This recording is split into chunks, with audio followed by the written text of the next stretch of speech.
So good evening and welcome to this Township of West Lincoln All Committees meeting, including public meetings. Today is Monday, December the 8th, and this is meeting number 16. So we're going to begin as we normally would and then go into the land acknowledgement statement, and then we'll be turning right away into confidential. So prior to commencing with the council meeting, I would like to provide the following announcements. The public may submit comments for matters that are on the agenda to jpaylove@westlincoln.ca before 4:30 on the day of the meeting. Comments submitted will be considered as public information and read into the public record. This meeting is being live streamed as well as recorded and will be available on the Township's website. So it's a bit unusual, but we start our meeting always with the land acknowledgement.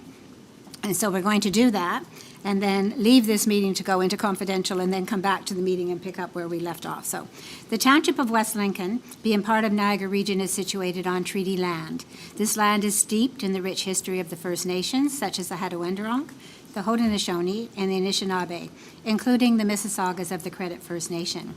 There are many First Nations, Métis, and Inuit from across Turtle Island that live and work in Niagara today. The Township of West Lincoln, as part of the Regional Municipality of Niagara, stands with all Indigenous people, past and present, in promoting the wise stewardship of the lands on which we live. And so the next portion of this meeting will be closed to the public to consider the following pursuant to Section 239, subsection 2 of the Municipal Act 2001. And 3.1 is J. Raynar. The applicable closed session exemptions are advice subject to solicitor-client privilege, and litigation or potential litigation, including matters before administrative tribunals affecting the municipality or the local board. This is actually our annual legal file update. So I need a motion, please, to go into closed session. Councillor Bradrick, thank you. And someone to second that? Councillor Maychat? So do you have that on? Just a show of hands. Okay, so just a show of hands then to move into confidential today. Thank you. And so we will declare that this meeting is now in closed session, and all of you who just rushed in who need to leave will be asked to leave.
Okay, so we are back in open session. For those of you who are just joining us, we actually did start this meeting at 5:30. We had our land acknowledgement then, and then we went into closed session. And so we are just now back in open session after a closed session discussion. The reason that we were in closed was actually to receive a report from our legal solicitor. So I'm going to go to the clerk for the disclosure of confidential, please. Through the mayor and for the benefit of the public, council rose without reporting, receiving a confidential information report LLS-14-2025 titled Confidential Information Report Year-End Legal Matters Update 2025 dated December 8th, 2025, and that was received. Thank you very much. So I'm going to now go to members of council to see if there are any changes in orders of items on the agenda this evening. Okay, and seeing none, are there any disclosures of pecuniary interest and/or conflict of interest?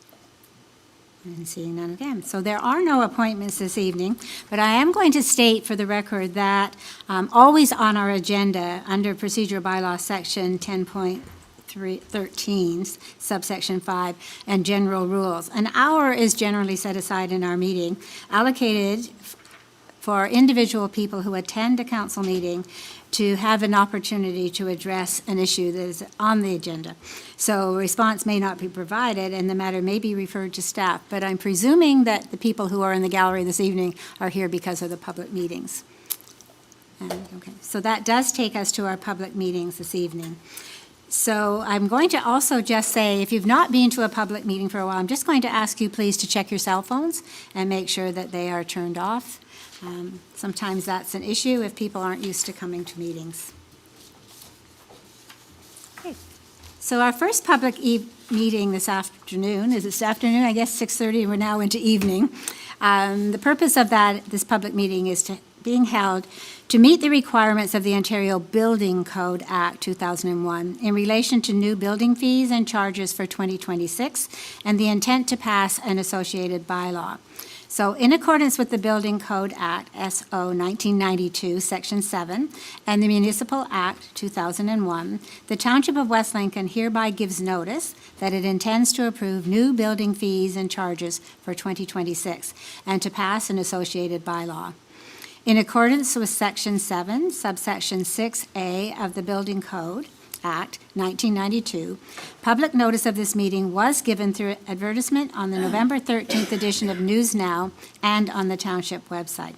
So I'm going to go to our Chief Building Official, Mr. Ben Agro. Will you please explain the purpose and reason for an amendment to the building fees? Mr. Agro. Okay, we're on. Through the Madam Chair, the Township hired BMA Management Consulting, Inc., was retained to complete a review of the building permit fee schedule and to make recommendations based on fees on operating costs of our division.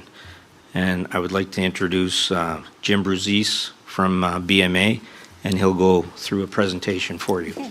So members of council, Jim is, and members of the public, Jim is online.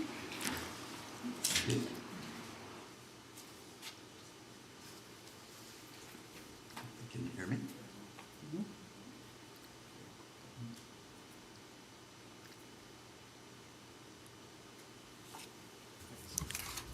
Sorry, Jim, could you say one more thing? It's just you seem a little quiet. Yeah, can you hear me okay now? Now we can hear you. Much better, thank you. Okay, great. Thanks, Ben, worship members of council. I'd like to review the process for the building permit fee review. So if we go to the next slide, please. So starting off with regard to the calculations, the building permit fees are permitted through the Ontario. Ontario.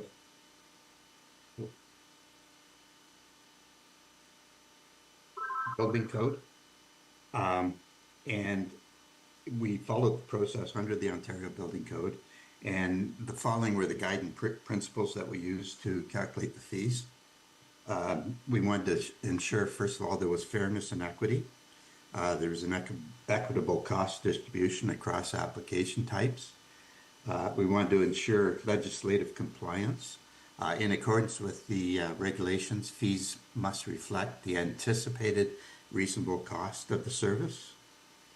And we wanted to ensure transparency and accountability. There was a clear rationale for the fee calculation that was shown. And we wanted to also ensure affordability and competitiveness. And we looked at benchmarking with regard to peer municipalities. So if we go to the next slide, please. You can see from this slide, this is the construction activity from 2018 to 2024. And you can see that it peaked in 2020 at about 201 million. But however, since then, it's been decreasing. And in fact, the last 3 years, its average is about $28 million in construction activity. So that construction activity does have an impact on revenues. So that is one of the reasons that currently revenues are not meeting the budget for building these. Next slide, please. Just to illustrate that, this is taken from your 2025 budget.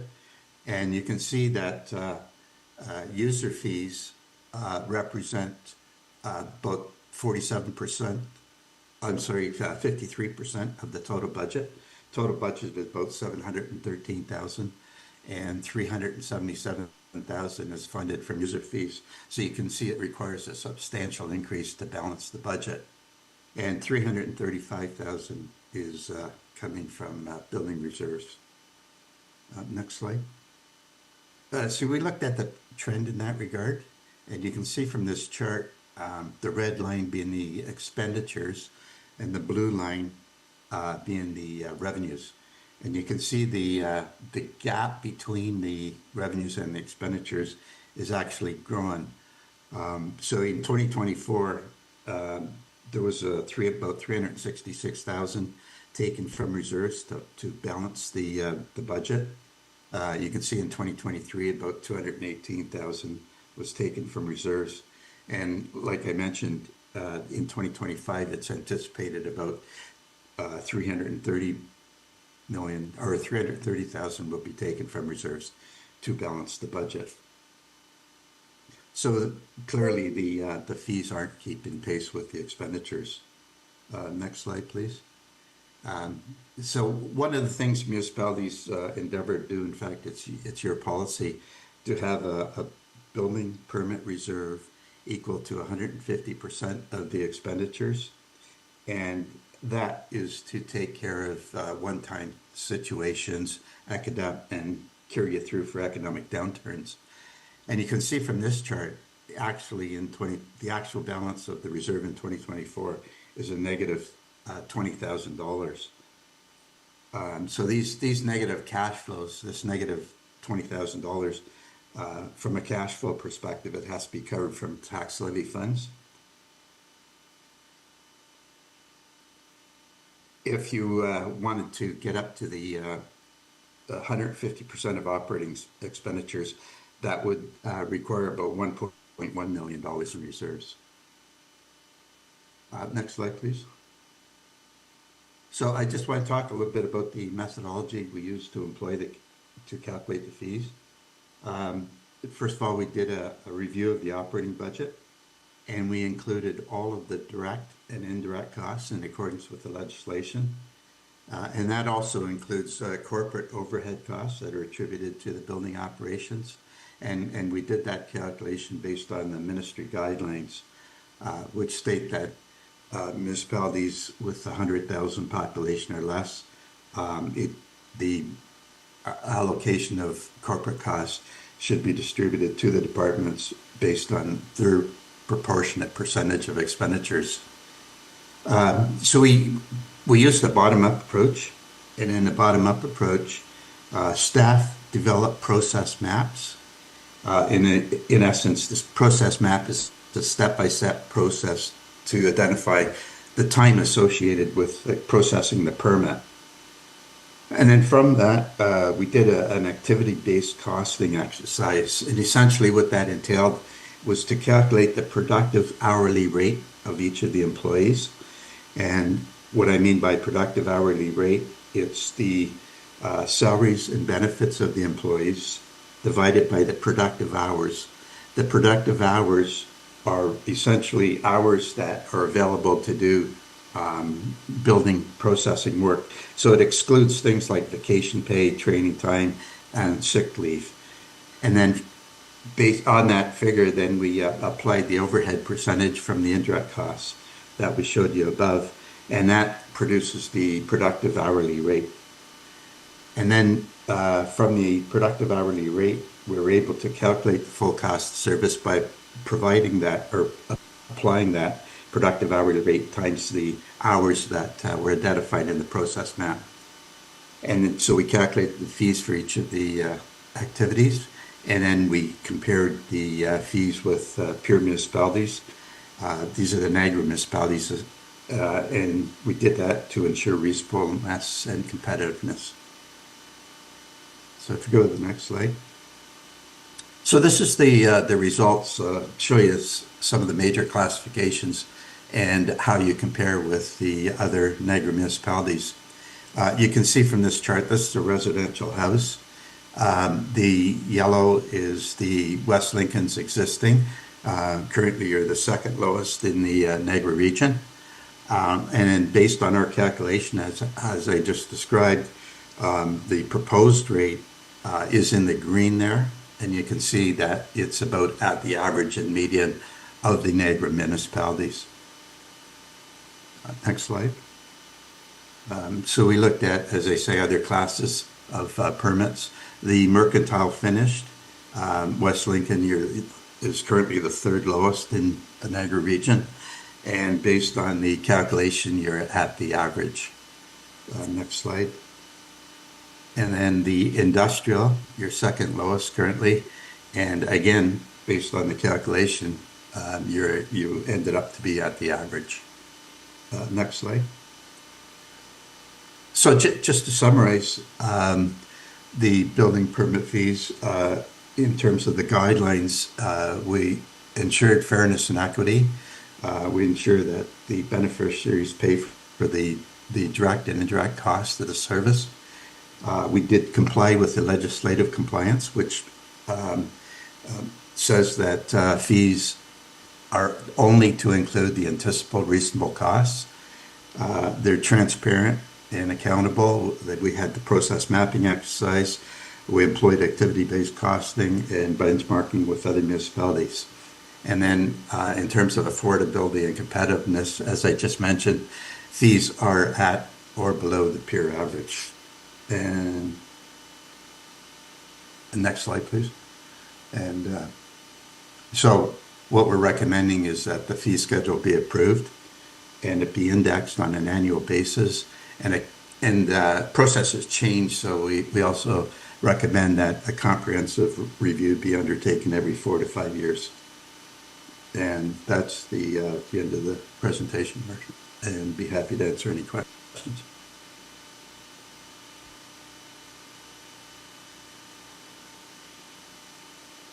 Sorry, I usually don't turn it off. That does take us to questions from council for either administration or the consultant who's staying online to answer questions. So, Councilor Riley, your question? Yeah, thank you, Madam Mayor. I'm not sure who to direct this to, so I'll leave this to you. So the question I have in relation to the graphs we were given is, so we see we see the West Lincoln existing, and then we see the West Lincoln proposed. It would be really handy and helpful, and maybe in the future, obviously I don't expect it tonight, is if these could indicate if you knew the last known time that the other municipalities actually updated their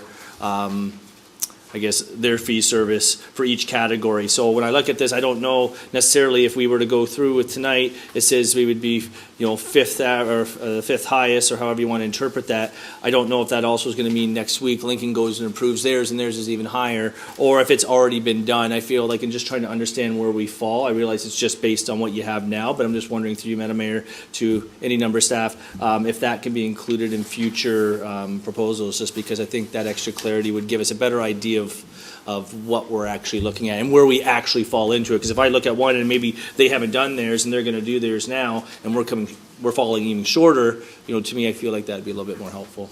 Okay, so Mr. Agro, do you have an answer to that, or perhaps Mr. Brzezzi has?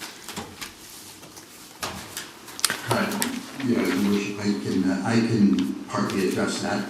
I am not sure of the timing of most of municipalities, but if we can go back one slide, please. Or actually to the residential. What I do know is that I think it's this one. highest in the categories for residential is Niagara on the Lake, and they just recently passed their fees, and that's the most recent that have passed the fees. And like I say, the others, I don't have the exact dates of their reviews.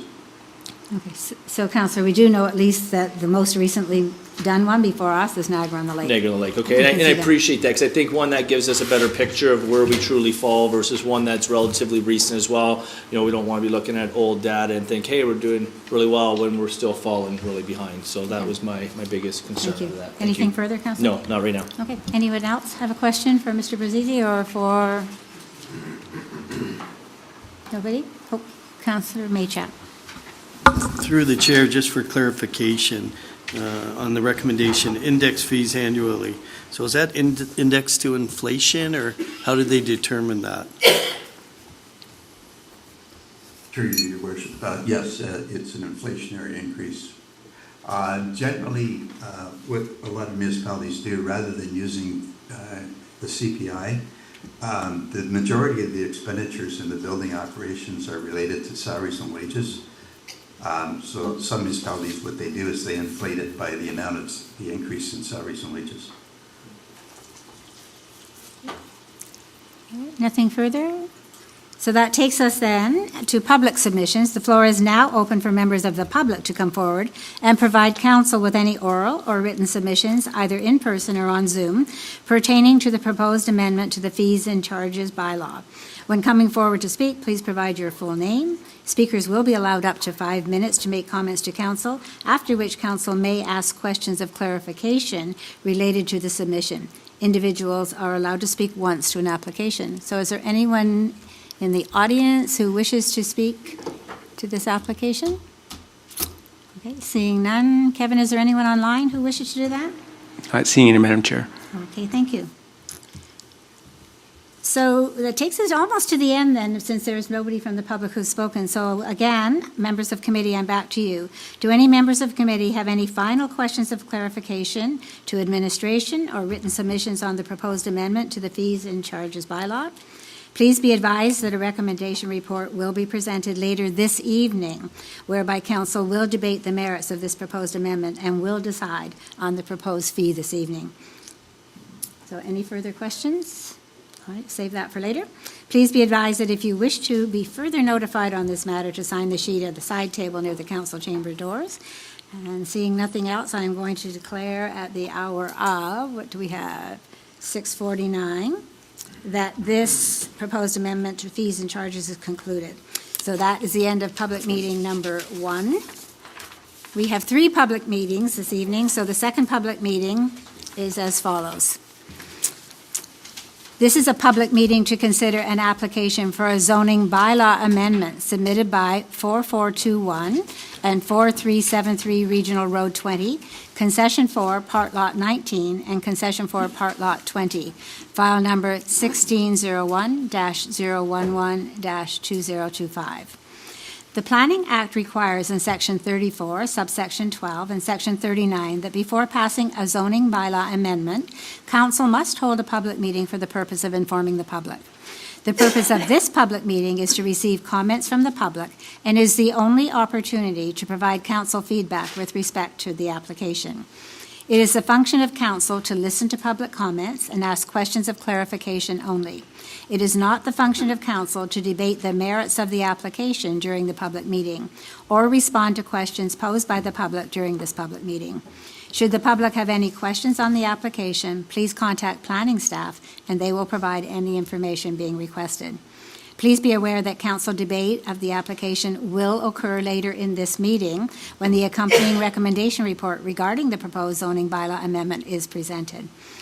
So, in accordance with the Planning Act and the Minister, the applicant or specified person, public body, or registered landowner of any land to which the bylaw amendment will apply, who made oral submissions at a public meeting or written submissions to council prior to the adoption and/or passage of the bylaw, may appeal the bylaw amendment to the Ontario Land Tribunal.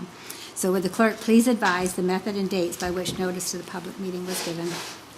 Proper notice was given by way of email circulation to agencies and mail circulation to all residents within 120 meters of the subject property on October 30th, 2025. Public notice was also posted to the subject property, the Township website, and the Township Administration Building on October 30th, 2025. Thank you. So I'm going to turn now to Senior Planner Robin Shugan. Will you please explain the purpose and reason for the proposed zoning bylaw amendment? Robin. Good evening, Mayor, members of council, staff, and members of the public. Tonight's public meeting is to provide information for a zoning bylaw amendment application for the lands municipally known as 4421 and 4373 Regional Road 20. The purpose of this application is to rezone 2 proposed surplus farm dwelling lots, parcels 1 and 2 located at 4373 Regional Road 20 from the agricultural zone to a site-specific rural residential zone. This application is also related to consent file B08-2025 West Lincoln. The properties are located on the north side of Regional Road 20, both containing existing dwellings and accessory structures and have been used for agricultural purposes. The lands are designated Good General Agricultural and Natural Heritage System in the Township's official plan and are currently zoned Agriculture, Environmental Protection and Conservation under Township Zoning Bylaw 2017-770 as amended.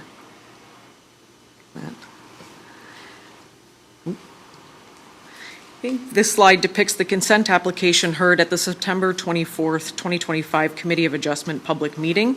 The committee approved a consent application for a lot boundary adjustment merging approximately 18.2 hectares from 4373 onto 4421 Regional Road 20 to create a larger agricultural holding and to sever 2 surplus farm dwellings. As a condition of consent, a zoning bylaw amendment application is required. Okay, here we have the site plan. Parcel 1 is proposed to be rezoned from agricultural to the site-specific rural residential 252 zone to recognize the existing semi-detached dwelling unit as a legal non-conforming use, whereas the RUR zone permits single detached dwellings. Parcel 1 will have a lot area of approximately 0.6 hectares and a lot frontage of 71.26 meters. Parcel 2 is proposed to be rezoned to the site-specific rural residential 253 zone to recognize the existing accessory building for its height, floor area, lot coverage, and to permit a reduced front yard setback for the existing single detached dwelling. The proposed lot area is 0.5 hectares with an approximate lot frontage of 67 meters. The RUR zone permits accessory buildings to have a maximum ground floor area of 120 square meters, a maximum height of 5 meters, and a maximum lot coverage of 200 square meters.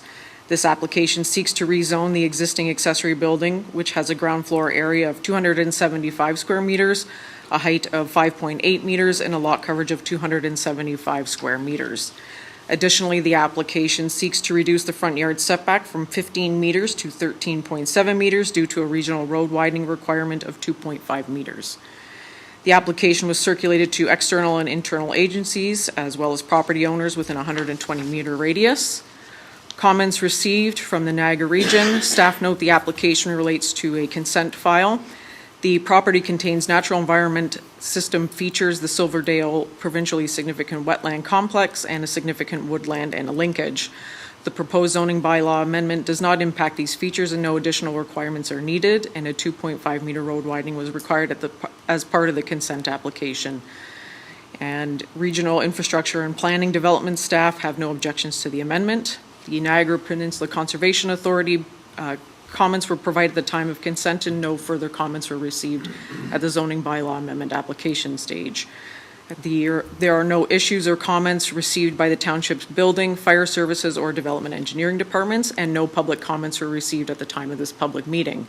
This concludes staff's presentation, and I'm available for any questions. Thank you. Thank you very much. So we're now going to turn to members of council to see if you have any questions of the presentation that we've just received from administration. Seeing none, I'm going to now see, is the applicant or their authorized agent present to speak to the application?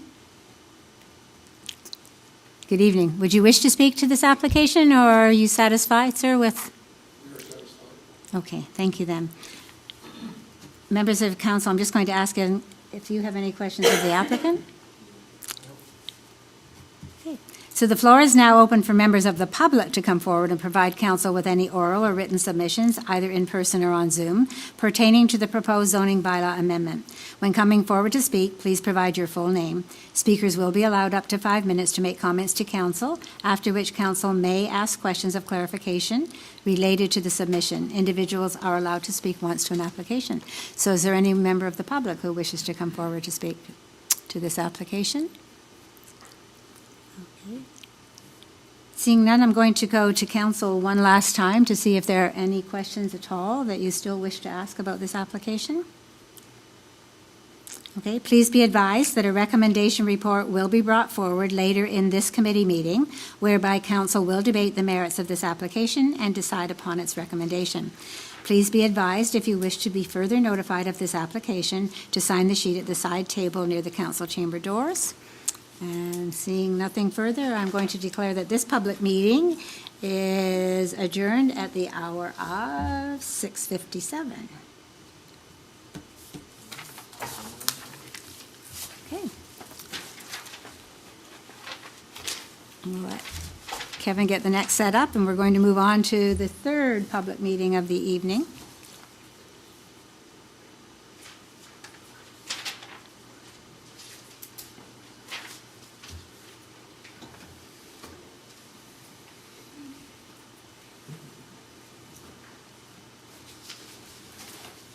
Okay. All right. We're ready for the third meeting then. This is a public meeting to consider an application for a zoning bylaw amendment submitted by 3750 Concession 1 Road, Concession 1, Part Lot 26, former Township of Gainsborough, file number 1601-010-2025. The Planning Act requires in Section 34, subsection 12, and Section 39 that before passing a zoning bylaw amendment, council must hold a public meeting for the purpose of informing the public. The purpose of this public meeting is to receive comments from the public and is the only opportunity to provide council feedback with respect to the application. It is the function of council to listen to public comments and ask questions of clarification only. It is not the function of council to debate the merits of an application during the public meeting or respond to questions posed by the public during this public meeting. Should the public have any questions on the application, please contact planning staff and they will provide any information being requested. Please be aware that council debate of the application will occur later in this meeting when the accompanying recommendation report regarding the proposed zoning bylaw amendment is presented. So in accordance with the Planning Act and the Minister, the applicant or specified person, public body, or registered landowner of any land to which the bylaw amendment will apply, who made oral submissions at a public meeting or written submissions to council prior to the adoption and/or passage of the bylaw, may appeal the bylaw amendment to the Ontario Land Tribunal. So would the clerk please advise the method and dates by which notice of this public meeting was given?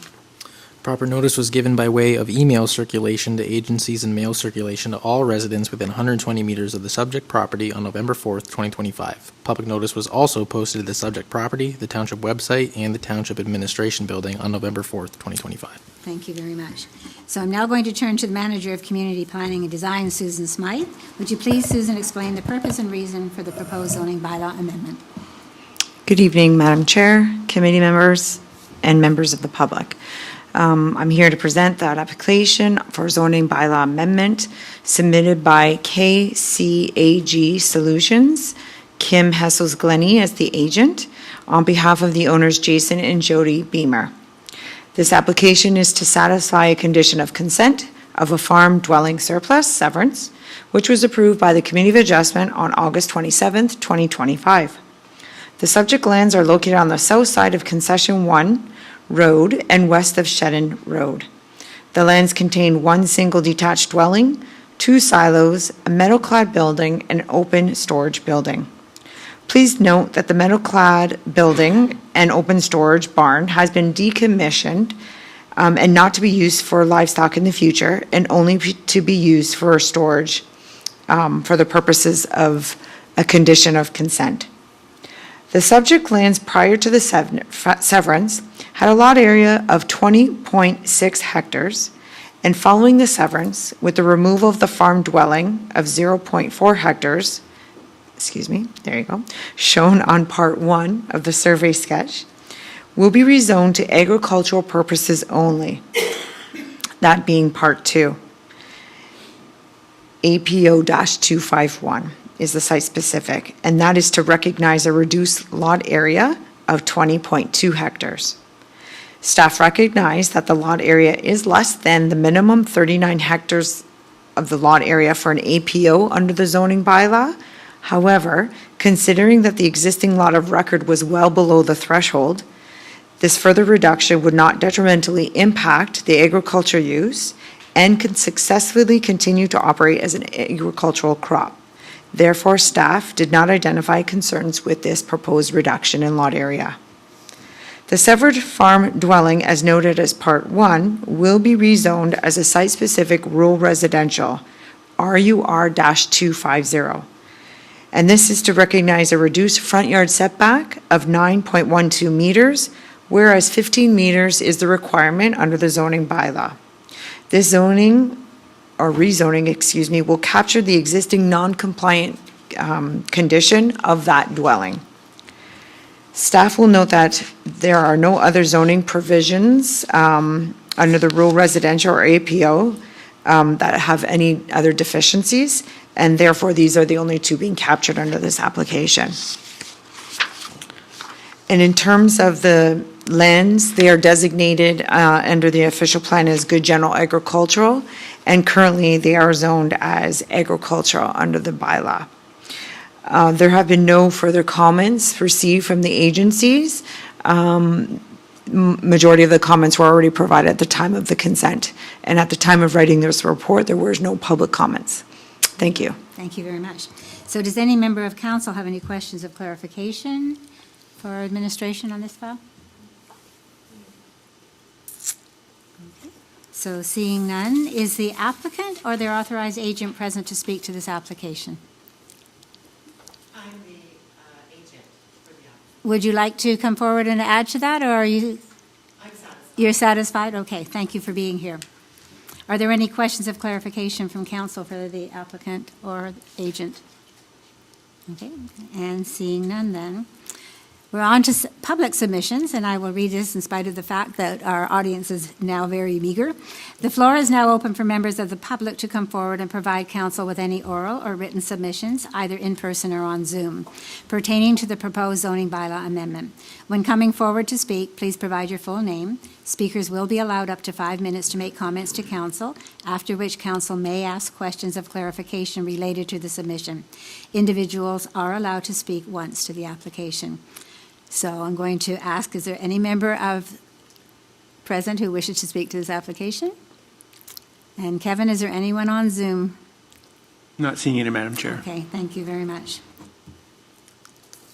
So I'm going to go to members of committee again for one final look at this. Do any members of committee have any final questions of clarification, only to administration or written submissions on the proposed zoning bylaw amendment? So anything further that's popped into anyone's head? Okay. So please be advised that a recommendation report will be brought forward later in this meeting, whereby council will debate the merits of this application and decide upon its recommendation. And please be advised that if you wish to be further notified of this application, to sign the sheet at the side table near the council chamber doors. So seeing nothing further, I will declare that this public meeting is adjourned at the hour of 7:04. And that will take us back to our regular meeting. Okay. So staff reports follow this. Now we're at number 10 on your agenda if you're still following along. And 10.1 is Growth and Sustainability Committee, Director Growth and Sustainability Garrett Borma, and Chief Building Official Ben Agro. Recommendation Report, BLDG-12-2025, Building Fees Bylaw Review and Proposed 2026 Fees. So the recommendation is that Recommendation Report, BLDG-12-2025, titled Recommendation Report 2025, Building Fees. And is that actually 2025? I just suddenly thought, should it say 2026? It stays 25? The report stated 2025. So, okay, just as I started to read that, I suddenly thought, because we're looking at proposed fees, that maybe we had that wrong, but we're good. Okay, thank you. That the building fees, BBC, by the way, and that the building fees, permit fees review, as attached to this report, prepared by BMA Management Consulting, be accepted and approved, and that council direct administration to implement all recommendations as outlined in the attached building permit fees review, and to include the new building permit fees in the consolidated user fees and charges bylaw for approval with an effective date of January 1st, 2026. So I need someone to move that recommendation. Councillor Chichok, and seconder, Councillor Bradrick.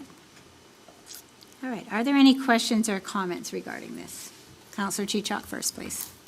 Thank you, Madam Mayor. And I did move it to put it on the table. And I have no problem with the permit fees, and I think that BMA gave a very clear and concise presentation. So I understand that on average between 10 to 12% is going to be the increases to a residential property and or to a regular size farm building. But and that we have not put inflationary factors annually into position to help offset any increases in our own department's costs. I also understand that our reserve is in a negative, but it is also pretty much across Ontario that most building departments are struggling with the building rates keeping up with the costs of operation. My only concern or comment at this time is that this is happening, and I know it has been a public meeting, and I know it was advertised, but that there are a number of people out there who are in the midst of coming forward with 4 building permits, existing people who are looking for either an addition to their own house, a modification to their own house, for things that are structural in nature, either for people with handicaps who are in need of ramps and or changes to washroom facilities, etc., and or barn dominiums, which is a structure that's apparently gaining momentum as far as comment, which allows for a second dwelling unit on the property. So my only concern would be that this coming into play, and I've been asked whether it needs to come in on January 1st, and whether or not we could phase it and either put it in as April 1st or July 1st, which would give the people out there that are in the midst of trying to collect their information to put into play, people, existing residents of West Lincoln who are looking to make changes to their property, would have the appropriate amount of time to submit their applications and end up with a building permit that did not incur the 10 to 12%. I also reached out to our staff and said, is there a substantial number of building permits that would be issued between January 1st and or April 1st and or to July? Because, in fact, the number of building permits would require serviced land to be in play and serviced before building permits could be applied for. So there's not a big, shall I say, there's not a big pressure of new housing coming into fore, either for April or July the 1st. But there seems to be a number of our residents that are going to be caught by the January 1st implementation of this. So at the appropriate time, Madam Mayor, I would just like to ask that I would put forward a motion that would suggest that this is, at the will of my colleagues here, either phased in or brought into practice, not January 1st, but April 1st or July the 1st. So you're prepared to sit on that to see if there are further I am comments waiting to start see with? if some of my colleagues have concern. Yes, we Okay. are in the hole for some money, but the fact is that the number of applications that are requiring things understand that. are not all that much. Nothing will be majorly affected by us postponing to March 1st, and it will give time for people who are here who have are working on plans with architects or with design people. That's really my thing, is I just didn't want them getting caught into a maelstrom that was going to kind of arrive January 1st. So I'm at the will of comments from my colleagues to see if April 1st or July the 1st is better for them, but also knowing that there is no pent-up emotions on a number of building permits coming in from other than people looking for. So it sounds like you've had a discussion already, but perhaps we'll go to the director for just some input into that. Yes, Councillor Chichok and I, through the mayor, have had some discussions before this meeting. The reason why we originally set it to January 1st was because of the state of the building reserve, as we heard from Mr. Braziz, that it's in a negative balance and has been going that direction for the last few years. January 1st is also the proposed date for the remainder of the user fee increases, which are going to be presented next week as part of the council meeting by finance. So those, if approved by council, would also be January 1st. So we thought it'd be tidy to have it all at the same time. And then just one other point is we didn't do any increase to the building permit fees from 24 to 25 this year because we were waiting on this project to be finished. We didn't want to have to increase the fees twice in 1 year. But having said that, if council wishes to delay the implementation and initiation of these fees, administration can work through that. Typically, the run on permits is this time of year to beat development charge increases and things like that. As we all know, we don't have any major subdivisions going in at this moment that we're aware of that would be applying for permits yet this year or in January. So if council so chooses, we can work with a delay to the fee increases. We do wish to get these in sooner than later so we can help offset the negative state of our building reserve, which this is intended to do. Okay, thank you. Any further questions from members of council? Councilor Riley. Thank you, Madam Mayor. I guess just to backpack a little off Councillor Chichuk's idea there, I certainly have no problem with phasing in. I know I've heard from a couple of residents when they saw that this was coming on the agenda that having the idea that by raising fees would actually contribute to houses being more unaffordable. And I don't really know where we find the middle ground, because at the same time, we're just, by not raising fees, we are incurring a deficit to some extent, if we could put it that way. And so indirectly affecting the overall tax base at some point down the road. So I have no problem with the phasing in. I guess my question to you to staff is, so you mentioned there about the, obviously we have no major developments that are going to happen probably in the next few months. And could the component that deals with current dwellings that require renovation or anything like that, if we were to go forward with part of this, if there's nothing that's really slated, could we kind of transition the part where if someone was going to put an addition on or is in the process of putting an addition on, can that aspect be phased in through the course of next year and focus primarily on new builds that could be implemented should something come forward regarding that? Through the mayor to Councillor Riley, I'll say our preference would be to avoid like a phase in or to avoid splitting up the fee bylaw.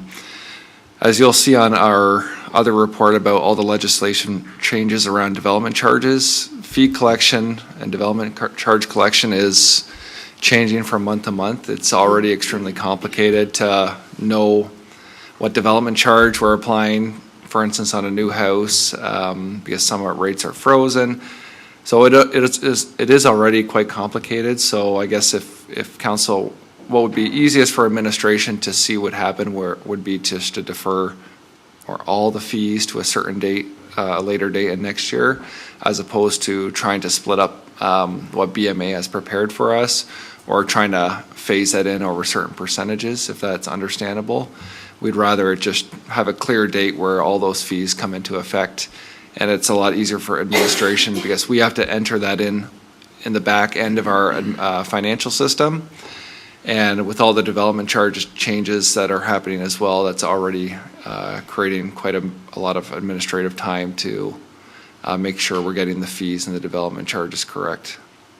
And so if I may, Madam Mayor, as a follow-up through you back to our director, I guess, obviously, again, you probably don't have a crystal ball, so you can't tell us what the next few months is going to look like, but based on maybe historical trends that you maybe seen in the past, how many building fees, to the best of your knowledge, do you anticipate we would probably see between now and, say, April?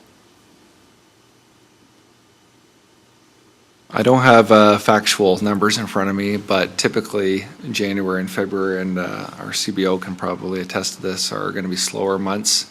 And then as the spring gets closer, people start thinking about their building activity and their pools and things, and that's probably March through May, things will start ramping up. And then another rush toward the end of the year to beat fee increases. So that's typically the pattern.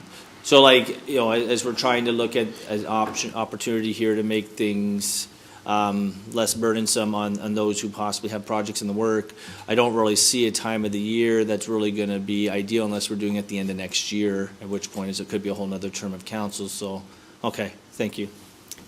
So the other thing we have to be considerate of, I would think, and I would go to the CAO for that, is carrying a deficit in our fees means we Yeah. still have to pay salaries and pay the cost of doing business, in which case it's on the rest of the taxpayers, I would presume. That is correct. Okay, Yeah, so that's I correct. think as we're balancing that, Yeah, it's a careful balancing act. It is, Anything thank you. further from anybody on this side? Councillor Maychak? Through you, Madam Mayor, it's probably not the brightest question, but would there be any chance that a development could come forward and a permit be required by April 1st, where we would lose, potentially substantial revenue? Is there any possibility of that? I'm just curious.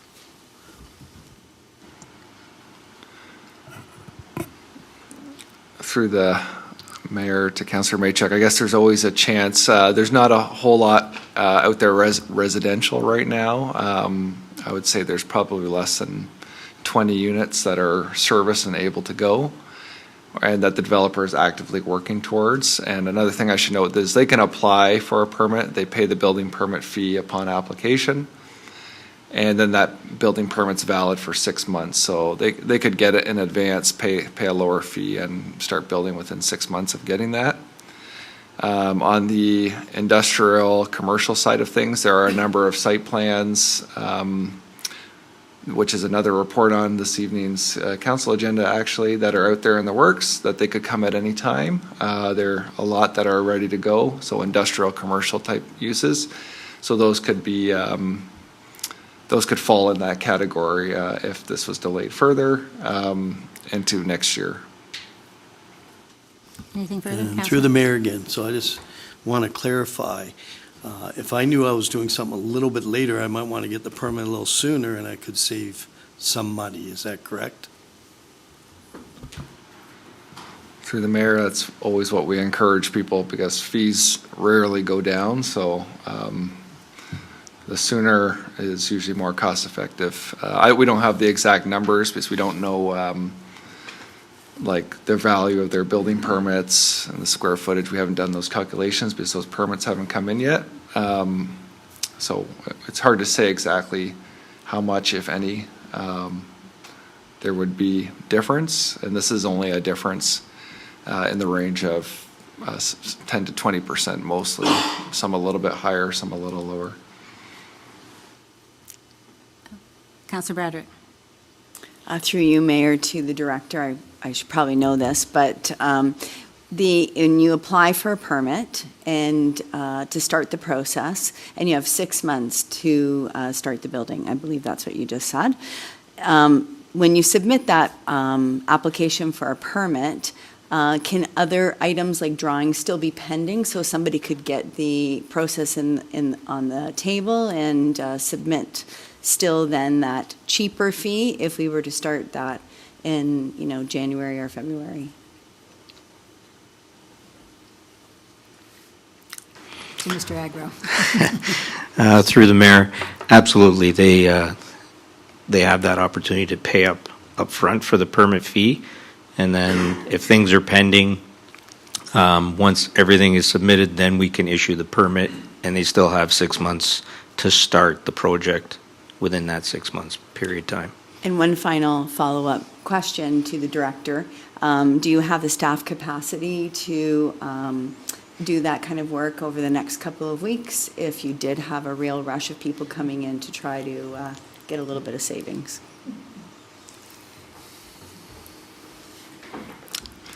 A bit of a loaded question. Yeah, through the mayor, is this a trick question?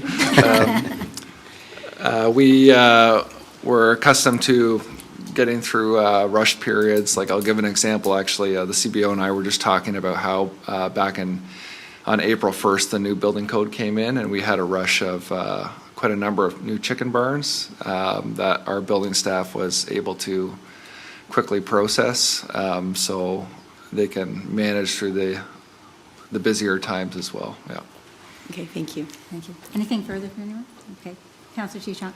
Madam Mayor, I thank you, and for the comments that have been made by my colleagues, I thank those as well. The idea is that if we had a rush, it would mean that at this time of year where we usually don't, we would have the opportunity to deal with those. I would think there would be, the only new builds that might be in there, or considered new builds, would be the additional building, a new building on a property, like a barn dominium or a second dwelling. I wasn't looking to try and think that we would extend this to a period where there would be houses going up in anywhere in the township. And the idea was to get our staff to, in a slower period of time, have 3 months to react to getting those permits done and getting people getting started and in the ground.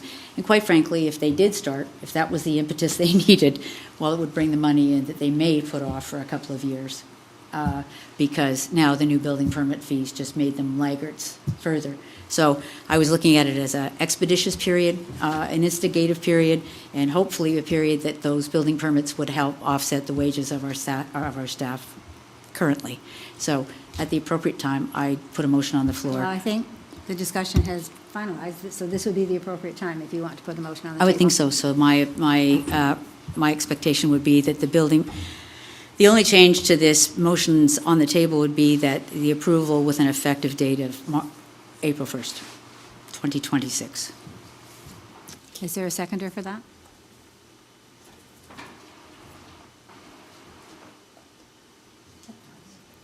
Okay. Pardon? Second it for discussion. The amendment, second the amendment. All the amendment for discussion. Is discussion more discussion the amendment? We can discuss the amendment, but, Second it okay. for discussion. Okay, so the amendment then is that this be delayed, essentially it stays the same, but the date be changed to April 1st. And that is the amendment that's on the floor. So any further discussion on the amendment?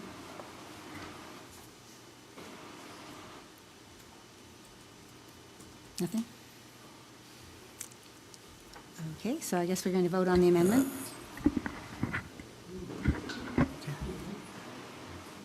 Now, we'll see if that works on our new, okay.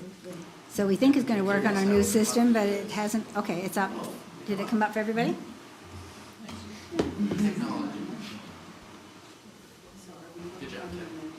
We're voting on the amendment.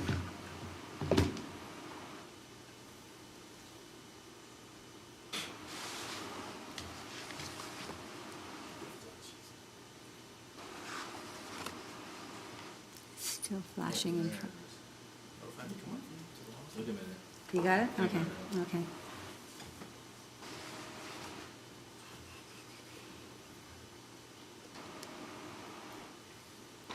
Are you still waiting for somebody? Because it's slow.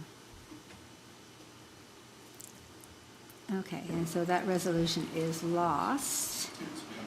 And so now we go back to the original motion, and we have a mover and a seconder on the original motion.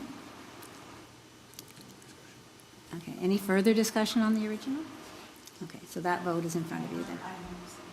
Okay, on the original? Okay, go ahead. Through you to the CAO, is it possible that we can have a communication go out to the community and the public to make them aware that this would be in place for January 1st? Yes, we can. Thank you. Okay. Anything further on that then? Okay, so the vote is in front of you. Hopefully everybody has it.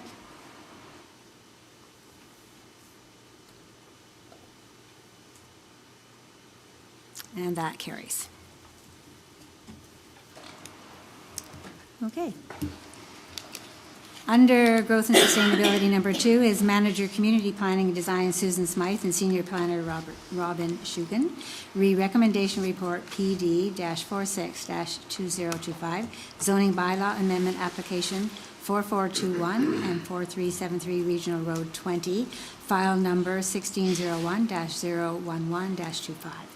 So the recommendation is that Recommendation Report PD-46-2025, titled Recommendation Report Zoning Bylaw Amendment for 4421 and 4373 Regional Road 20, file number 1601-011-25, dated December 8th, 2025, be received, and that the application for the zoning bylaw amendment, file number 1601-011-25, to rezone parcel 1 from agriculture A zone to the site-specific rural residential zone, or RUR-252, and parcel from agriculture A zone to the site-specific rural residential zone, RUR-2353, zone contained in Schedule B, be approved in accordance with the attached amending zoning bylaw and schedule, and that council authorize the mayor and clerk to sign the necessary bylaw. So I need a mover for that report, please. Councillor Chicha, and seconder, Councillor Bradrick. Are there any questions or comments about this report?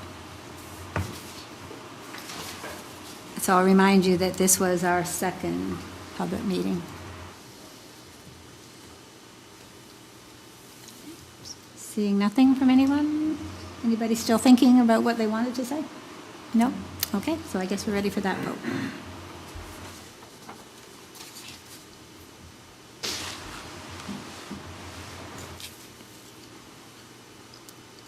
And that carries. Okay, that takes us then to number 3, which is Manager, Community Planning and Design, Susan Smythe. Recommendation Report PD-47-2025, Zoning Bylaw Amendment Application, file number 1601-010-25 for 3750 Concession 1 Road.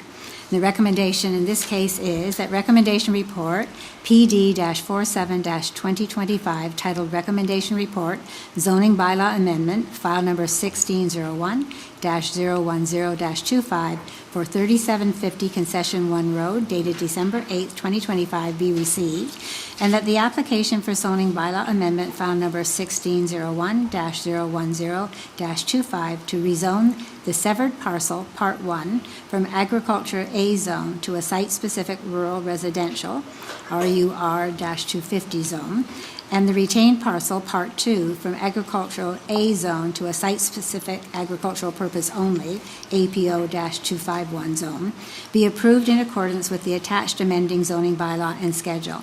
And 3, that council authorize the mayor and clerk to sign the necessary bylaw. So I need someone to move this one, please. Councillor Riley. And second, Councillor Maychak. Are there any questions or comments about this application, or this report? Okay, I see nothing. And the vote should be in front of you.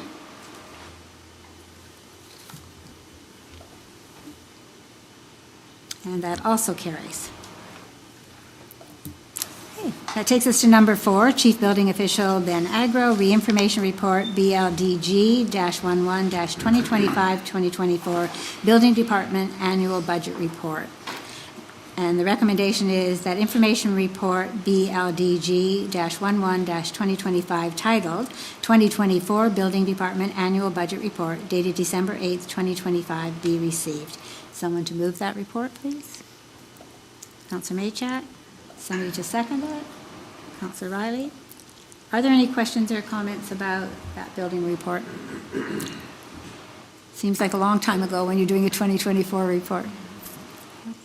And seeing nothing, then that will take us to the vote to receive that report.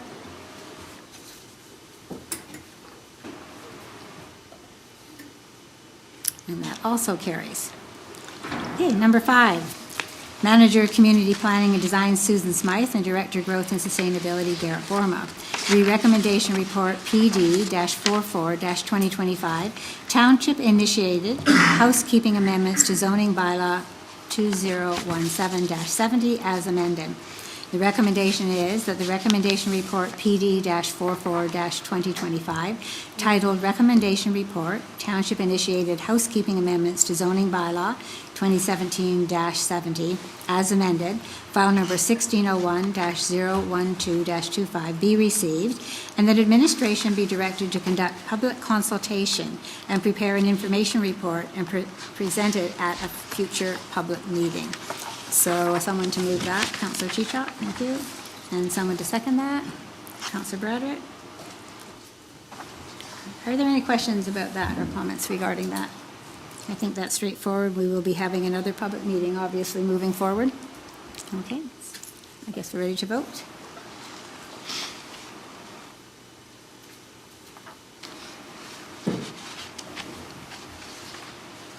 And that also is carried.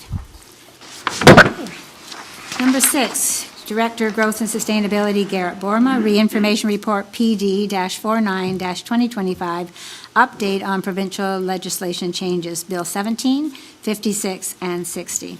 And the recommendation is that Information Report PD-49-2025, titled Information Report Update on Provincial Legislation Amendments, Bill 17, 56, and 60, dated December 8, 2025, be received.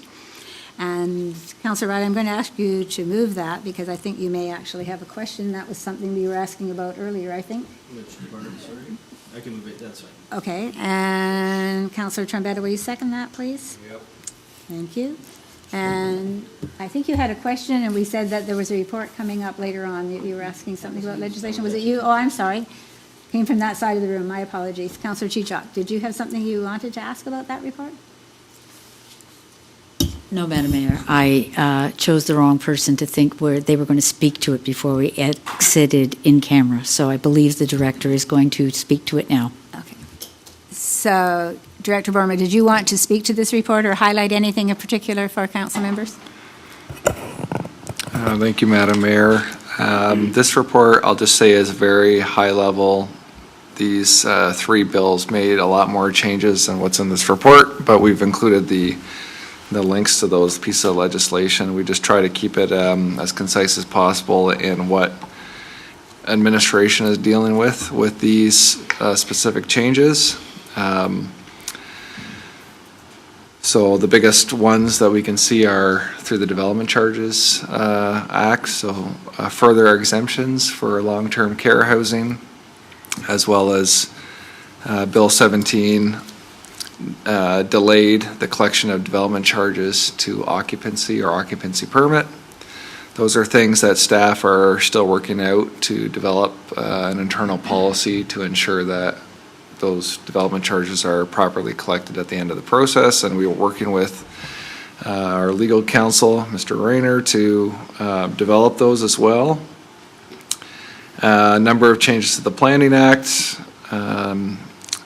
Some of the more critical ones are as of right variances for setback reductions to 10%. So on urban residential land, an automatic 10% reduction to setbacks is what developers can receive without having to obtain variances. And more is coming under Bill 60, going beyond setbacks. Another interesting thing, after just having done our master community plan a number of years ago, we've set aside a number of institutional areas which the school boards requested for further expansions to their schools when our population hits those thresholds. The legislation now allows schools to be really located anywhere, residential land, anywhere within urban land without the need for proper designations. Also, regulations around complete application submissions. And then Bill 60 is the latest one that has come in place, and we've written a lot about that there. Some further changes to development charges and the Planning Act. And I guess there's just one good another good nugget of information in the report is that there's 3 other pieces of legislation out for consultation right now. enhancing development standards, consultation on minimum lot sizes, and consultation on simplifying and standardizing official plan amendments. So it sounds like there'll be more of these reports, information reports coming your way to provide council with updates and how administration is reacting and dealing with those changes. Okay, thank you. Are there any questions? Councillor Chichok? Just one, Madam Mayor, more of an information. In the past, school sites have been designated throughout communities and specifically as a school site. But if they don't get picked up, if the school takes an offer or puts out an offer to someday purchase it, the school site is designated as a school site. But 5 or 10 years later, if they don't take it up, they lose that right, whatever the number of years. And the big problem you get is everybody expects it that it's a park. Do they still have the right to double zone those properties if they're in any, wherever they are? It's a school site right now, but has the legislation changed that right for them to double zone it so it could be residential or institutional or whatever? Because that is a problem if people start thinking that it's a dog park or it's just a park.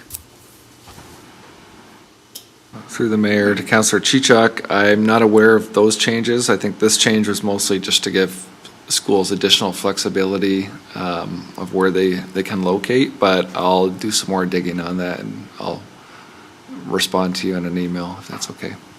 Perfect. Respond to all of council, because I'm sure it can be it has been a problem in the past. Our getting school sites have been a problem, but then if the school boards don't take them up, then we have another problem. So. And I was sort of wondering about that too, because I know when we've had a situation in West Lincoln in the past where a farmer's land was, one of the school boards tried to expropriate that land, and it cost the resident a great deal of money to fight that expropriation. So is this going to breed a bit more of that, in your opinion? I'm not aware of that. I think the intent of this is to create more flexibility for schools, public school boards and Catholic school boards to not be locked into certain areas of land that the municipality may have designated. Okay. But I can look into that further as well. That can backfire a little bit, perhaps, depending on how it's used, right? So, thank you. Anything further from anyone? I just wanted to say before we leave this, that I really appreciate the fact that staff took the time to examine those for us. With all of the bills that are coming now, having so many huge components, the fact that you've taken time, Director, to just sort of pick out what really pertains to us is, I think we've all appreciate very much that it just helps us to focus on where we should be looking, because there seems to be a great deal of legislature coming down very quickly, and it's hard to keep track of it. So thank you for that. Okay, so seeing nothing further from anyone, we vote to receive that.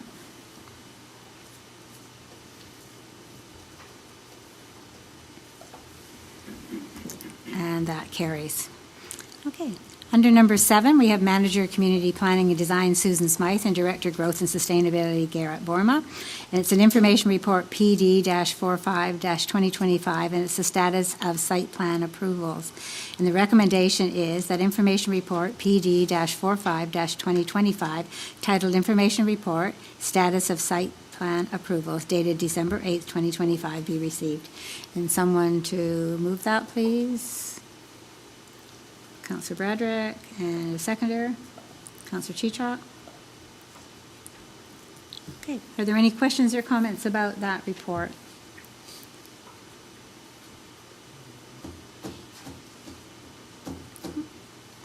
Okay, seeing none. Vote to receive that should be in front of you.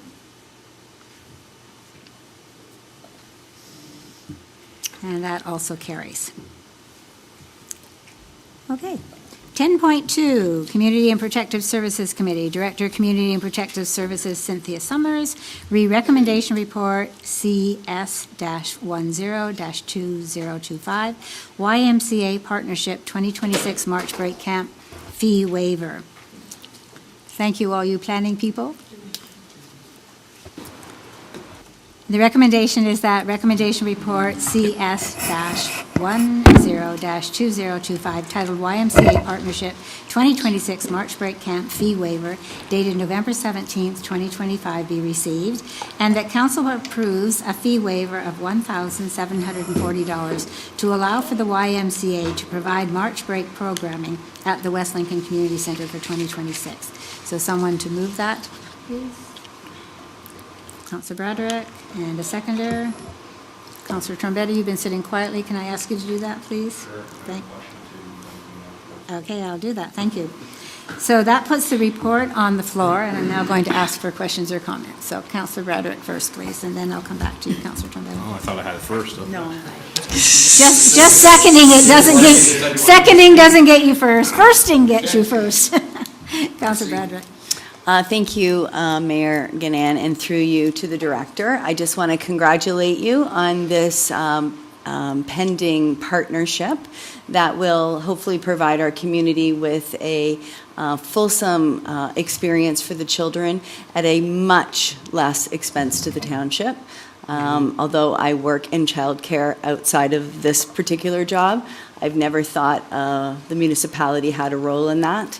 And I'm glad to see that this partnership is being established. Thank you. Thank you. Councilor Trombetta. Thank you. Thank you, Madam Mayor. Madam Mayor, through you to Mrs. Summers. Can you just explain a bit, because, you know, a lot of people always approach the township for waiving fees and why, and there's other organizations, especially around the March break, you know, hockey and this, always come and ask us to waive fees, and sometimes we sometimes deny them, and then all of a sudden this one's getting granted. So could you just explain for the record a bit what the benefit of this waiving the fee is for us? Okay. Certainly. Thank you for the question. Through the mayor, through the chair.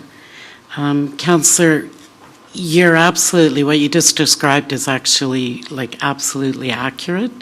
In the short time I've been with the township, I've had a few requests for fees to be waived.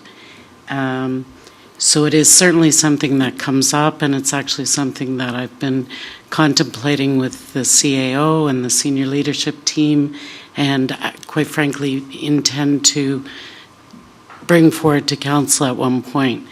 In this case, it's a unique situation in the sense that we're not, although you would technically be waiving a fee, there's no fee to be waived, and let me explain that. If the decision of council were to not allow the YMCA to provide these services during the March break period of time, we are not in a position to rent those areas out to the community. If we rented every single part of that building, we would get a revenue for that week of $17.42. However, in this case, our staff would be providing the services, so it's actually a technicality in a way, if that makes sense, that we're asking for a waiver. In some ways, what I'm asking is, could we take this opportunity to partner with the YMCA so that they can provide new services, enhanced services for our youth, but in doing so, we need to provide our space. Okay, perfect. That sums it up. Thank you, Madam Mayor. Thank you for that. Thank you. Councilor Maychak. Through you, Madam Mayor. Two questions. Do you anticipate, because of the location now, that there's going to be a large percentage of West Lincoln residents that benefit? That's my first question. And the second one, does the savings make it more affordable to the parents that will have children in the program? So is the cost saving related to the fee that will be charged? Because if our residents are saving and putting their kids in the program, and I also love the idea that we're offering March break. It's so important to parents. So those two questions. Thank you. Thank you for those questions as well, and through the mayor. In regards to the first question, in talking to the YMCA, we've negotiated that the new rules of West Lincoln, which is our local residents get to register first, will be employed by the Y, which is not their normal procedure, but that was something that I thought was really important on behalf of the community. So I do think that we're certainly going to end up with more West Lincoln kids if this is similar to summer camp, where we brought this rule in. Because in summer camp, 100% of the kids were from West Lincoln because they were allowed to register first. So I think the first answer is yes. In regards to the savings, if, the savings at this point are significant, but at this point we anticipate charging the same amount, the same rate we would for summer camp. So there won't be a change in what we charge them. However, another benefit of the YMCA is they have their own programs for low-income families. So if someone were to apply for March break, require assistance, they can't get that through the region for the March break period, but they can apply for that through the Y. So that's an enhanced benefit. And I'll just add, because I think it's a really awesome enhanced benefit, is also if there's a child who attends who needs special needs, either due to mental or physical health, the YMCA will provide a staff person to work with that youth, and this is a cost we will not incur. Go ahead, Councillor. The Chair, one last question. You mentioned about the summer program. Will those parents be notified, being it's the first time here, that program is available to them and what the cutoff date is, so they have the opportunity to get in that early registration period? Through the Mayor, yes. In fact, should Council decide to approve this, I hope to have the contract signed this week, and we would put the announcement out immediately. My goal for next year as well for summer camp is that the registration information with the dates will come out very early in the new year. So everyone will have lots of time. Okay. Thank you. The other side, Councillor Riley. Thank you, Madam Mayor. To the director, again, just to be clear, so every year we have some kind of programming during March break, correct? So if this were not to work out, there would still be some kind of programming. It would just be, I guess, through you, Madam Mayor, to the director for clarity, West Lincoln staff that would be running it. Would it not be? Through the Mayor, yes. So if Council were to decide not to proceed with this, we would go ahead as we have previously with obtaining some staff, which is, as the report says, challenging given just the time of year, because the students we have in the summer are in post-secondary education and don't have the same March break. Yeah. However, in the report I've indicated I see this as a pilot, because this is an opportunity for us to assess, and by us, it would be council, it would be the community, it would be staff, as to whether or not we like the level of service, whether it's serving our community better. And we could always decide for 2027 to continue with the Y or to go back to the old model.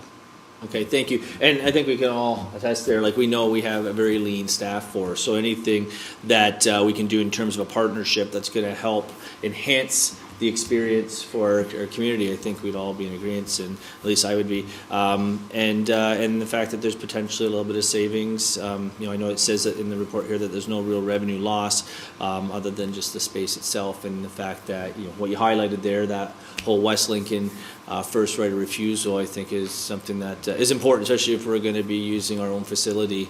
That I'm glad that that's in there. So thank you for negotiating that. And that's all I have, Madam Mayor. Okay, thank you. And Councillor Chichok. Thank you, Madam Mayor, and through you to our director. This doesn't mean that young people in secondary school who would apply for a job to be a camp counselor couldn't apply to the YMCA to get a job in our summer camp here in West Lincoln. So no one's going to be out the door as a result of this partnership, right?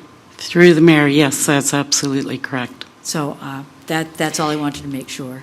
If it's sorry to add to my answer, Sure. We've also discussed with the Y trying to recruit from our community in any programs going forward. It's really making it a West Lincoln group of people where possible.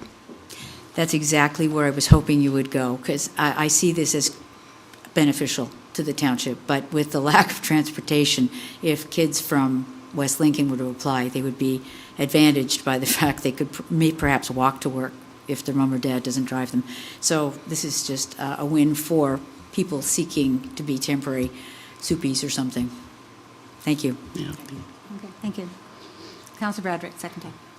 Just one further question or comment through you, Mayor, to the director. I'm sure in your capable hands you already have this determined, but what will be your ability to ensure the quality of the program during this pilot session? Thank you for that question through the mayor. One of the benefits of this model is that our full-time management team will be on site for the entire week, excuse me, including Brian Parsons, who would have been the supervisor of our staff. And we plan to come up with a matrix and make a decision as to what they can do. They simply have more resources, and it's not about the people, it's about some of the resources they can bring. But is it better? And, certainly it's cost effective. And we actually think they'll be able to bring in new activities. For example, the agreement that we're working on says that they have to bring all their equipment. Well, they have a vast more array of equipment than we have. So our kids will be able to do things that they haven't been able to do in previous years. We've also, in consultation with council actually, talked about having a code of conduct involved. What if something goes wrong? Making sure that we've really covered all the bases. So I'm hoping that it'll be a really exciting new opportunity. I suspect we'll have a lot of applications to attend because it is new. But we'll definitely report out. In fact, I'm happy to report back to council on how it went afterwards. That would be great. Thank you. Okay. Anyone else for the last time? No? Okay, so that vote will be in front of you as well.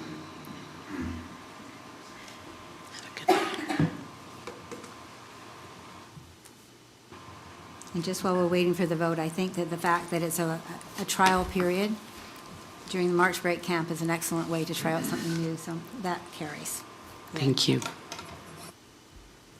All right. Thank you very much. So that takes us to number 2 under Community and Protective Services. So, Chief, thanks for waiting your turn. You're getting quite used to being at the end of meetings, Tim. Okay. Exactly, and we're not that late so far. So, and under this, we have information report WLFD-11-2025 monthly update, November of 2025. The recommendation is that information report WLFD-11-2025 titled monthly update, November 2025, dated December 8th, 2025, be received. I need someone, Councillor Riley, to move that, and someone to second it, please. Councillor Bradrick. Okay. Questions to the chief? Councillor Riley. Thank you, Madam Mayor. Through to the chief there. I want to thank you for the infrared or whatever, the third item on the third graph here. I know I've been bugging you for probably the whole term here, near the whole term, about trying to get a better understanding of where some of the more areas that seem to draw the emergency, or the use of the emergency services in our community. And I think this kind of gives us a good picture. I'm also a stickler for details. I hope more specifics can come down the road, but I think this is worth noting and thanking. I certainly appreciate that information, so I just wanted to have that noted. Okay, thank you. Thank you. Anything further from anyone? Head shaking, Chief. I think they're just getting tired. Everybody's waiting for Christmas. Okay, so I think, seeing nothing further, that vote should be in front of you.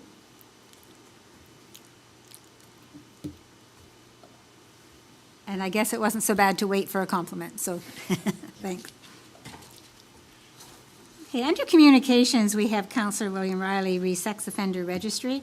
Now, Councillor Riley, did you want to read this? I don't mind reading it. But if you would like to read it, Sure, I will let you do that since you've moved it. Let's get a seconder first, please. Councillor Maychak, thank you. I'm presuming, Councillor Riley, that you're willing, since you brought this forward, absolutely. to move it. Okay. No problem. Okay, well then I'll let you, All right. I'll let you do the honors. So, no problem. So it's the, so as you guys recall, in November, we had a presentation, I think it was November, we had a presentation from Stephen Sues, who was advocating for something similar from what he had got support from in some of the other neighboring municipalities. So our staff went back and had a chance to review all that, and this is what they came back with, and in consultation with myself and probably the mayor and anybody else, this is what I'm going to be reading. So whereas the current provisions of Christopher's Law, Sex Offender Registry 2000, restrict access to the Ontario Sex Offender Registry to law enforcement agencies, limiting public awareness of individuals convicted of sexual offenses living within their communities. And whereas public access to information about registered sex offenders can empower residents to take informed precautions to enhance community safety, particularly for vulnerable populations such as children. And whereas transparency and access to information are key components of public safety policy, and a public version of the registry could balance safety and privacy. And whereas there is a growing concern regarding the revolving door justice system and the need for stronger measures to address repeat and high-risk offenders, now therefore be it resolved that Council for the Corporation of the Township of West Lincoln enacts as follows. I'm just going to bring it up a little bigger on my screen here. Oh, do you know what? I forgot about the size of that screen. It's okay. Are you okay? Yeah, I'm fine. I can get it. So that council formally requests that the government of Ontario amend Christopher's Law, Sex Offender Registry 2000 to permit public access to the Ontario Sex Offender Registry, and that council further requests that the government of Ontario to take action to end the revolving door justice system by strengthening bail laws and ensuring repeat offenders are kept off the streets, impose tougher sentencing for serious crimes, particularly those involving children, and strengthen and expand the sex offender list registry to include stronger monitoring, supervision, and restrictions for repeat and high-risk offenders, and that a copy of this resolution be circulated to the Premier of Ontario, the Attorney General of Ontario, the Solicitor General of Ontario, all regional members of provincial parliament, and Niagara region municipalities, and all Niagara area MPPs. Okay, thank you for that. So are there any questions or comments regarding this resolution? We got a seconder. Yeah, we did get a seconder. Okay. Thank you. Yeah, before you started. Okay. Okay, so I think as you all realize, and as Councillor Riley, this was the area that we needed to separate out the last time from what Mr. Sues had asked. So that's what you have before you. If no questions, okay, we're ready to vote.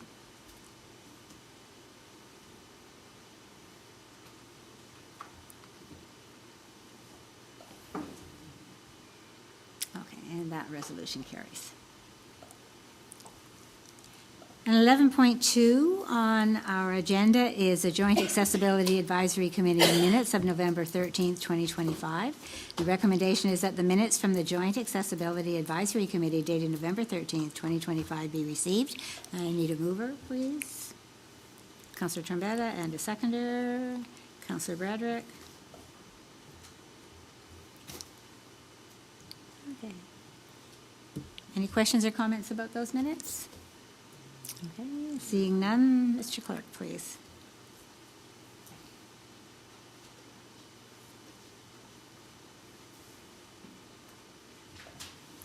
And that takes us to number 12, as soon as we see that vote, and it's fine, it's carried.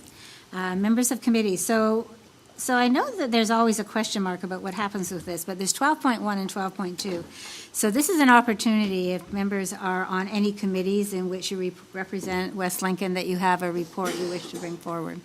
So we'll keep 12.1 to committees. Okay, nothing. And 12.2 is just general announcements and information for members of council. Is there anyone who has something? Councillor Riley. Yeah, thank you, Madam Mayor. I guess I have two. One in particular, I meant to ask on the resolution we just passed before, the res 11.1, but through you to the clerk, was Mr. Sues notified? He was, okay. So I just wanted, because I'm surprised you didn't make an appearance today, so I wanted to clarify that. So the other comment I wanted to make tonight is, over the past few days, I had reached out to staff regarding a resident who reached out to me with a concern that they had, and I think it's worth noting here, and I have a question for staff as well, but there is, I think we've all seen it, that some people come into our community and don't treat it the way it deserves to be treated. So for those of you who may not know, a few days ago or so, we had some residents, so not so much residents, some out-of-towners come into our community with a U-Haul truck and decide to use our community as a toilet in terms of throwing their garbage and debris out there. And this resident And I bring this up because I think it's kind of the breaking point that our community and other communities like ours are at, is this resident kind of had to take matters in their own hand and record them and call them out and essentially force them to clean up most of their garbage. So in one aspect, I'm very impressed and proud that, we have residents who are willing to stand up for our community, but I'm also concerned at the same time that we have residents who are potentially putting themselves in danger, not knowing what that is. And I think that, brings a bigger question of, what are we doing? They said that they tried to read out to the police, but there's no way they're going to get out there. It's a bylaw issue. And at the same time, hours of operation are kind of limited in terms of when people are doing this stuff. They're not necessarily doing it during the 9 to 5. So my question to you, Madam Mayor, to staff, I did send you guys the video. I know RCO's I had mentioned to him today I was going to bring this up. So I just wanted to speak to a little bit of any of the follow-up, being able to go to this site. I know it happened to be in a regional area, confirming whether or not the region actually verified that the garbage had all been taken care of and cleaned up and not just contributing to waste in that area. And if there's anything else that you could provide the public at this time with that matter. Okay. So to you, Director, first, I suppose, is that were you involved in that? Yes, I was. So through the mayor to Councillor Riley and the rest of council, I think we did appreciate that evidence coming in, I guess, if you want to call it evidence, because, there's so many rural roads and you can't have eyes on everything here in West Lincoln. And but we did send it to the region because it was at the intersection of, or it was on a regional road that it occurred, and the region has special waste management enforcement officers, if I can call it that, who actually used to work, one of them used to work for the township as a bylaw officer. So we did send it to them. And I'm not sure, I'd have to double check with them if they actually attended the site, but they received the video, they put it in their files, and they said if no material was actually left there, if they cleaned everything up, they wouldn't do any further investigation. But we'll have to double check if they actually went to the site and investigated if everything was cleaned up. Because I think what they saw in the video was that the material, after they got caught, they started packing some of it back up in the U-Haul van, but I'm not sure if they went out to make sure if it was all cleaned up again. And if I can, Madam Mayor, you back to the director. So at least the resident explained to me that they cleaned up most of it, and I think was under the impression that there was still some stuff left behind, which is why I was asking whether or not the region was able to go there and verify themselves. So hopefully, when you get a chance to reach out to them, you can ask them to do a site inspection. I think it's the least they can do, considering the evidence supported the fact that somebody actually was doing illegal dumping there, and actually have that confirmed and not just base it on a video, which is great that the resident shot it and they did the best they can in the moment. They're trying to hold someone accountable, but it doesn't necessarily show the whole picture in terms of if the area was actually clean. And we don't want that crap in our community. If we can clean it up, let's get it cleaned up. So we have, you probably are aware, in past years, probably Councillor Trombetta is very much aware that, we've had the issue with people in other municipalities or even in our own dumping on back roads.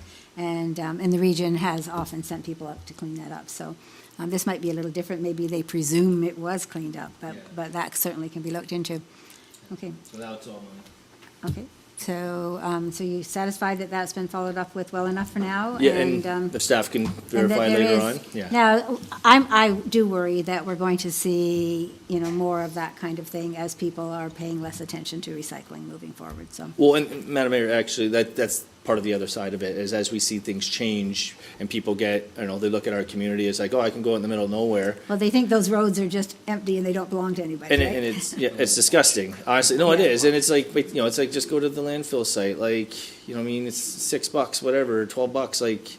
Anyways, I hope that can be dealt with, because it feels like you're just coming here to, from reports I've heard, take our water and throw their waste. So we want to, control it as much as we can. I know we have a big community. Thank you. Okay, so anything further from any other councillors about upcoming events? Councillor Maychak, Not so I see much you moving. upcoming, but now that Santa Claus has arrived in West Lincoln, just want to wish everyone a safe and happy holiday. Okay, we have one more meeting though before this is over.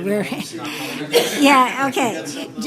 Okay, well, just to remember that we're not quite finished yet. In spite of the fact this might feel like a council meeting, it's not. We have another meeting next week, so, okay. Nothing further from anyone? All right, that's good then. So I will then ask if there's any new business that anyone was planning to bring up this evening. And seeing nothing, then I am going to declare that this meeting is adjourned at the hour of 8:04.